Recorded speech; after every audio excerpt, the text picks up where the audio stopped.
Hello my dear students, आज हम हिंदी व्याकरण के पार्ट 2 वर्ण विचार का अध्ययन करेंगे। तो देखेंगे ओपन योर बुक चैप्टर 2। तो बच्चों, आप इस चित्र में देख सकते हैं कि बेला बड़े मज़े से गुलाब जामुन खा रही है। तो गुलाब जामुन देखकर उसके मुंह से कुछ ध्वनियाँ निकली या कुछ आवाज़ें निकली, उसने कुछ बोला। तो उसने क्या बोला, आइए देखते हैं। आहा, वाह। जब आप भी अपनी कोई फेवरेट चीज़ को देखते हैं तो आपके मुंह से भी यही ध्वनियाँ या ऐसी आवाज़ें निकलती हैं, आह वाह। तो अब इनको तोड़कर लिखा गया है। अ धन हा हलंत धन आ शब्द बना आहा। तो क्या शब्द बना, आहा। ऐसे ही वाह शब्द भी बना है। जैसे देखिए, छोटा अ है, इसके टुकड़े हम और नहीं कर सकते हैं। ये ध्वनियाँ ही वर्ण कहलाती हैं। वर्ण भाषा की सबसे छोटी ध्वनि होती है तथा इसके और टुकड़े नहीं किए जा सकते। भाषा की सबसे छोटी ध्वनि जिसके और टुकड़े नहीं किए जा सकते वह वर्ण कहलाती है। वर्णों का व्यवस्थित क्रम या समूह वर्णमाला कहलाता है। इसके बाद हम देखेंगे वर्णों के प्रकार। वर्ण दो प्रकार के हैं, स्वर और व्यंजन। इससे पहली कक्षा में भी आपने स्वर और व्यंजन के विषय में पढ़ा होगा। पहला हम देखेंगे स्वर वर्ण। स्वर वर्ण किसे कहते हैं? जिन वर्णों के उच्चारण में किसी दूसरी ध्वनि की सहायता नहीं ली जाती है उन्हें स्वर कहते हैं। मतलब जिन वर्णों के उच्चारण या जिन वर्णों को बोलते वक्त किसी दूसरी ध्वनि की हेल्प नहीं लेनी पड़ती है उन्हें स्वर कहते हैं। हिंदी में कितने स्वर होते हैं? हिंदी में 11 स्वर होते हैं। कौन से होते हैं? छोटा आ, बड़ा आ, छोटी ई, बड़ी ई, छोटा ऊ, बड़ा ऊ, री, ए, आई, ओ, औ। ये हमारे क्या हैं? 11 स्वर हैं। इसके बाद हम देखते हैं अंग। अंग हमारा क्या कहलाता है? अनुस्वर कहलाता है। और अहा हमारा कहलाता है विसर्ग। इसके बाद स्वरों के दो भेद होते हैं। अभी हमने वर्णों के दो प्रकार देखे, स्वर और व्यंजन, है ना।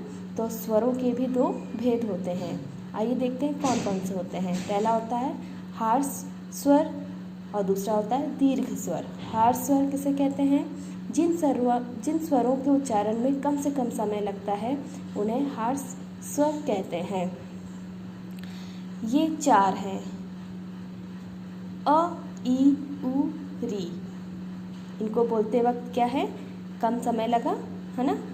दीर्घ स्वर किसे कहते हैं? जिन स्वरों के उच्चारण में हार्श स्वरों से अधिक समय, लगभग दुगना लगता है, उन्हें दीर्घ स्वर कहते हैं। इनकी संख्या 7 है।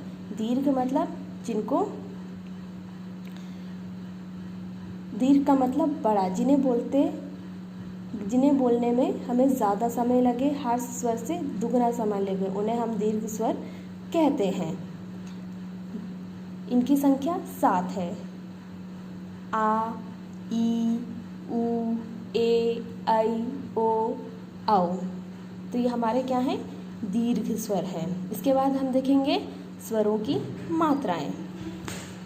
अस्वर को छोड़कर सभी स्वरों की मात्राएं होती हैं। जब व्यंजनों के साथ स्वरों को मिलाकर लिखा जाता है तब स्वरों की मात्रा रूप का प्रयोग किया जाता है। अ स्वर को छोड़कर सभी स्वरों की मात्राएं होती है। ये आपने पहले भी पढ़ा है। तो आ की कोई मात्रा नहीं होती है। छोटा आ की, बड़ा आ की आ, छोटी ई की मात्रा, बड़ी ई की, छोटा ऊ, बड़ा ऊ, री, ए, आई, ओ, औ। तो हमने ये सब क्या है यहाँ पे इनकी मात्राएं हैं। इसके बाद हम देखते हैं अनुस्वर। अनुस्वर यानी अंग। इसका उच्चारण नासिक के यानी नाक के साथ होता है। इसे बिंदी के रूप में लगाते हैं। जैसे हम लिखते हैं, जैसे एग्जाम्पल में दिया है चंदन, जंगल, बंदर, ऊपर क्या है? पॉइंट लगा है। इस पॉइंट को हम क्या कहते हैं? अनुस्वार कहते हैं। और नाक से इसको बोलते भी हैं, चंदन, कंगन आदि। तो यह हमारा क्या कहलाता है? अनुस्वार कहलाता है। इसके बाद हम देखेंगे अनुनासिक। अनुनासिक किसे कहते हैं? अनुनासिक को चंद्र बिंदु भी कहते हैं। इसके उच्चारण में हवा मुख और नाक दोनों से निकलती है। जैसे बच्चा चांद देखकर हंस रहा है। जो चांद में लगा है चांद में लगा है, हंसने लगा है। और हंस जब हम लिखते हैं, देखिए हंसने वाला हंस है तो चंद्र बिंदु लगेगा, और हंस लिखेंगे तो अनुस्वर यानी सिंगल एक पॉइंट लगाएंगे। इसके बाद हम देखेंगे विसर्ग। विसर्ग किसे कहते हैं? विसर्ग क्या होता है?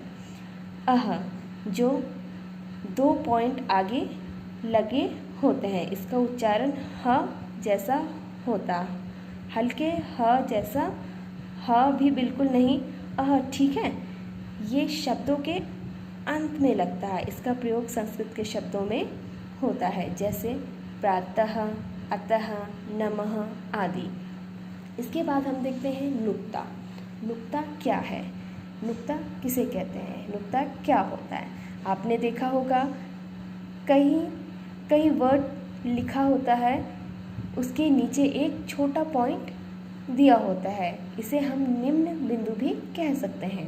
और अरबी और फ़ारसी के जो शब्द आए होते हैं, अरबी फ़ारसी के जो शब्द होते हैं उनमें ज़्यादातर ये होता है, जैसे कागज़। जा बोलेंगे तो पॉइंट नीचे नहीं लगा होगा, यानी नुक्ता। ज बोलेंगे तो कागज़, ज में नीचे नुक्ता लगा है, तो इसे हम क्या कहते हैं? नुक्ता कहते हैं। इसके बाद हम देखते हैं आगत स्वर। आगत स्वर क्या है? आगत स्वर किसे कहते हैं? आपने देखा होगा हम बोलते हैं कॉलेज, कॉपी, ठीक है, तो अ बोल रहे हैं। क्या बोल रहे हैं? अ। ना तो अ हमारे वर्णमाला में कहीं है नहीं है ना, तो ये आगत स्वर है। आगत मतलब आया हुआ। कहाँ से आया है? अंग्रेज़ी भाषा से। तो अंग्रेज़ी से आए शब्दों यह स्वर प्रयोग होता है, जैसे कॉपी, कॉलेज, मॉल, बॉल, है ना, ठीक है। फिर देखिए नीचे आ और अ में अंतर आपको दिया है, जैसे बाल। अगर कहेंगे हम बाल, तो बाल कौन से हैं? हमारे जो हेयर्स होते हैं, हम उनको कहते हैं बाल। और अगर अ लगा दिया ऊपर तो वो क्या बन गया? बॉल बन गया। तो क्या हो गया? गेंद। तो ऐसे ही और भी एग्जाम्पल दिए गए हैं, हम इसे देख सकते हैं। फिर हम देखेंगे व्यंजन वर्ण। व्यंजन वर्ण स्वर तो हमने पढ़ लिए, तो जिन वर्णों के उच्चारण में स्वरों की सहायता लेनी पड़ती है, भाई स्वरों में तो हमें किसी की सहायता नहीं लेनी पड़ती, पर व्यंजन में स्वरों की सहायता हमें लेनी पड़ती है। किसकी सहायता लेनी पड़ती है? हमें स्वरों की सहायता लेनी पड़ती है। उन्हें हम कहते हैं व्यंजन। इनके उच्चारण में हवा मुंह से टकराकर बाहर आती है। हिंदी में 33 व्यंजन है। तो देखिए आपको नीचे पूरी टेबल आपको देखने को मिल रही है, क से श तक।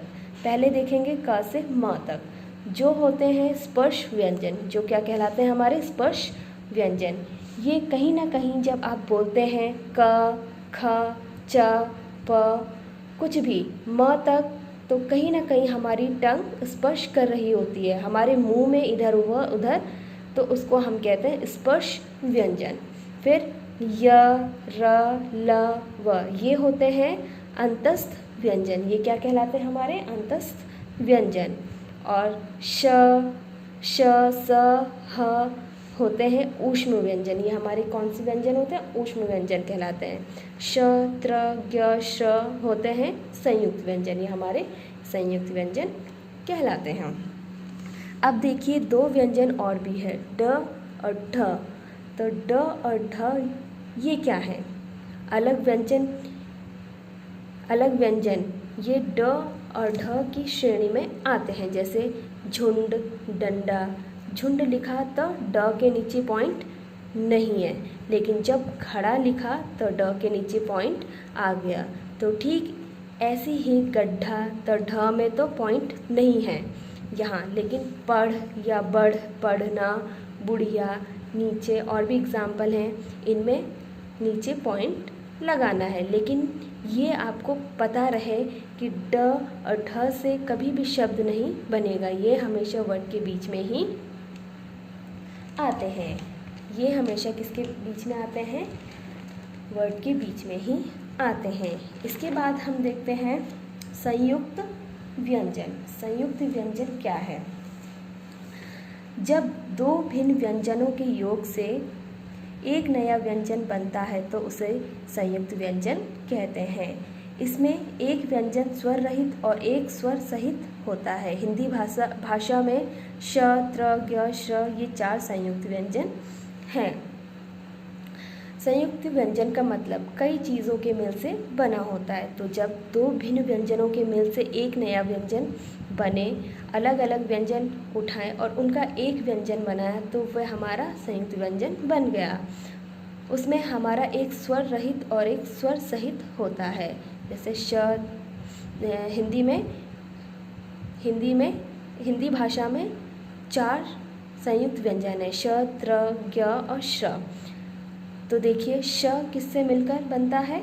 श, क, हलंत, धन, श, ख। इसको पढ़ते हैं हम। क के नीचे हलंत लगा अब यहाँ पे क्या है? क के नीचे हलंत लगा है तो ये हो गया स्वर रहित, यानी इसमें से छोटा अ निकाल लिया गया। त्र में देखिए त, हलंत, धन, र। ज्ञ में ज के नीचे हलंत, धन, य। श में श, हलंत, धन, र। ठीक है, तो ऐसे हमारे संयुक्त व्यंजन बन गए। इसके बाद हम देखते हैं संयुक्त अक्षर। संयुक्त अक्षर क्या है? संयुक्त अक्षर किसे कहते हैं? जब दो भिन्न व्यंजनों को मिलाकर लिखा जाता है तो वह संयुक्त अक्षर कहलाता है। इसमें पहला व्यंजन स्वर रहित और दूसरा स्वर सहित होता है। जैसे पहला स्वर को निकाल देंगे तो वह व्यंजन बन जाता है। आधा, जैसे देखिए ध और य को हमने मिला लिया तो क्या बन गया? ध्यान। ध हो गया आधा, ध क्या हो गया? आधा। छोटा आ तो निकाल दिया था। य पूरा है स्वर सहित, उसमें छोटा अ या बड़ा अ स्वर सहित, जो भी आपके वर्ड्स के अकॉर्डिंग वो उसमें दिया हुआ है। फिर आपको वर्ड या शब्द, वो आपका वर्ड या शब्द बन जाएगा। जैसे ध्यान, मध्य, द्वार, विद्वान, मृत्यु, त्योहार, ग्यारह, योग्य, भक्ति, शक्ति, युद्ध, शुद्ध, काव्य, भव्य, पूज्य, राज्य। ठीक है, तो ये हमारे क्या कहलाएंगे? सारे संयुक्त अक्षर कहलाएंगे। इसके बाद हम देखेंगे द्वित्व व्यंजन। द्वित्व व्यंजन किसे कहते हैं? देखिए थोड़ा थोड़ा डिफरेंस है, आपको ध्यानपूर्वक पढ़ना होगा। दो समान व्यंजनों को मिलाकर बने व्यंजन द्वित्व व्यंजन कहलाते हैं। इसमें भी पहला व्यंजन स्वर रहित और दूसरा स्वर सहित होता है वैसे ही जैसे संयुक्त अक्षर में होता है। पहला स्वर रहित और दूसरा स्वर सहित। इसमें भी स्वर रहित निकाल दिया तो हो जाएगा आधा और दूसरा फिर से पूरा लिखा जाएगा। जैसे हम बोलते हैं कुत्ता, आधा त हो गया पहला वाला और पूरा त हो गया दूसरा वाला। तो जहाँ हम देखेंगे संयुक्त अक्षर और द्वित्व व्यंजन में डिफरेंस क्या है। संयुक्त अक्षर में दो व्यंजन आपके अलग अलग हैं। संयुक्त अक्षर में दो व्यंजन हमारे क्या हैं? अलग अलग होते हैं। और द्वित्व में दोनों व्यंजन सेम हैं। पहले भी आधा था और दूसरा पूरा था दे दिया। फिर देखिए अम्मा, सम्मान, इसमें भी क्या है? पहला आधा माँ है फिर पूरा माँ है। सम्मान में भी पहले आधा माँ है फिर पूरा माँ है। इसी तरह से गन्ना, पन्ना, रद्दी, गद्दा, लड्डू, गड्डी, गुब्बारा, धब्बा, ये हमारे सारे क्या हैं? द्वित्व व्यंजन के एग्जाम्पल्स दिए हैं। इसके बाद हम देखेंगे र के विभिन्न रूप। जब र स्वर रहित यानी आधा होता है तब वह अपने अगले व्यंजन के ऊपर लगता है, इसे रेफ कहते हैं। यहाँ पर आप देख सकते हैं अगर हम र पूरा लिखेंगे तो हमारा ये करम बन जाएगा, तो ये हमारा रम हो जाएगा। तो हमें क्या लिखना है, कर्म। क्या लिखना है, कर्म।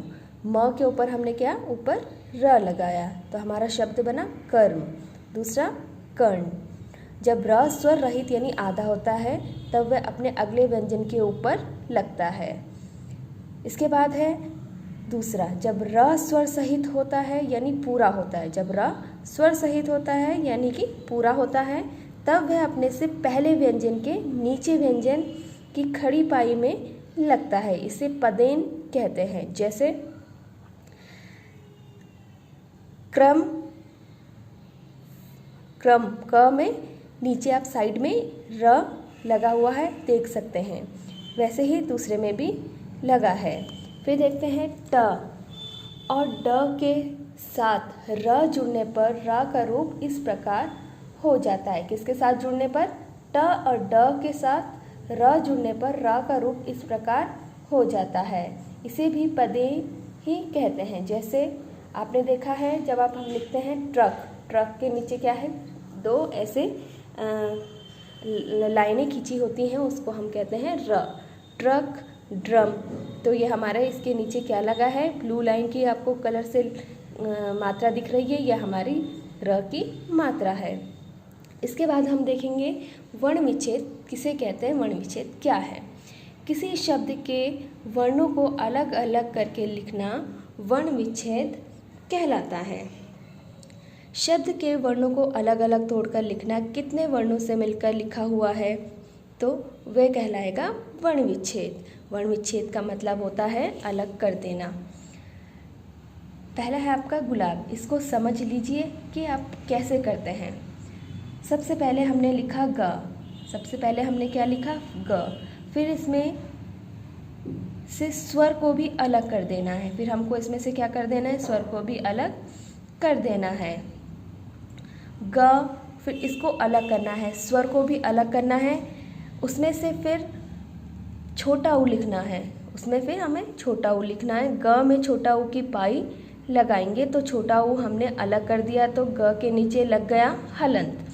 फिर प्लस यानी धन लगाया, फिर छोटा ऊ, अब ये हमारा ग में छोटा ऊ गु, इतना बन गया।